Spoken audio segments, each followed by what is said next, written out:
Nama saya Berlian dari kelas 4I akan menceritakan sebuah dongeng yang berasal dari Banten dengan judul Batu Kawung.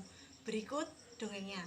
Pada zaman dahulu, hiduplah saudagar kaya yang berdagang kopi dan lada. Karena usahanya yang semakin maju dari hari ke hari, saudagar kaya itu menjadi kikir dan sombong. Dia tidak pernah mau membantu orang yang membutuhkan di sekitarnya. Dia malah menghambur-hamburkan uangnya untuk hal-hal yang tidak perlu.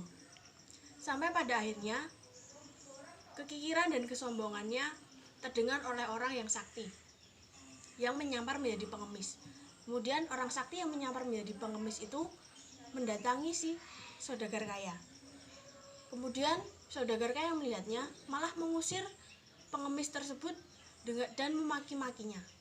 Kemudian pengemis itu berkata pada saudagar kaya, "Wahai saudagar kaya yang sombong dan kikir, bersiap-siaplah untuk menerima pembalasan dari atas kekikiran dan kesombonganmu." Setelah mengatakan itu, pengemis tersebut pun pergi. Kemudian pada keesokan harinya, kaki dari saudagar kaya itu tidak bisa digerakkan sama sekali. Saudagar kaya itu bingung, bagaimana kakinya tidak bisa digerakkan. "Aduh, bagaimana ini? Kakiku tidak bisa digerakkan," kata saudagar kaya itu panik. Kemudian saudagar kaya itu memerintahkan orang-orangnya untuk mencarikan tabib yang hebat agar bisa membantunya berjalan kembali. Namun naas, saudagar kaya itu pun tidak pernah sembuh-sembuh oleh semua tabib yang pernah mengobatinya. Kemudian penasihat dari saudagar kaya itu pun mengatakan bahwa dia harus meminta maaf pada pengemis yang tempo hari dia usir. Akhirnya saudagar kaya itu mengiyakan permintaan dari penasihat orang kaya sombong itu. Kemudian pengemis pun datang menemui saudagar kaya. Dia meminta 3 syarat agar saudagar kaya itu bisa kembali berjalan. Yang pertama, saudagar kaya itu harus menghilangkan sifat kikir dan sombongnya. Kedua, saudagar kaya itu harus pergi ke Gunung Karang untuk bertapa selama 7 hari 7 malam. Yang ketiga, sang saudagar kaya harus menyerahkan atau membagikan setengah dari hartanya untuk kepentingan orang-orang yang ada di sekitarnya. Akhirnya saudagar kaya pun mengiyakan syarat dari pengemis tersebut.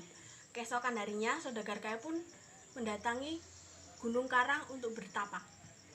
Setelah bertapa 7 hari 7 malam sesuai dengan apa yang diperintahkan oleh pengemis, lama-kelamaan batu yang diduduki oleh si saudagar kaya tersebut muncul air panasnya.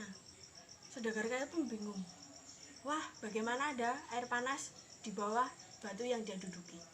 Semakin lama batu tersebut menjadi kolam kecil dengan cekungan. Saudagar kaya pun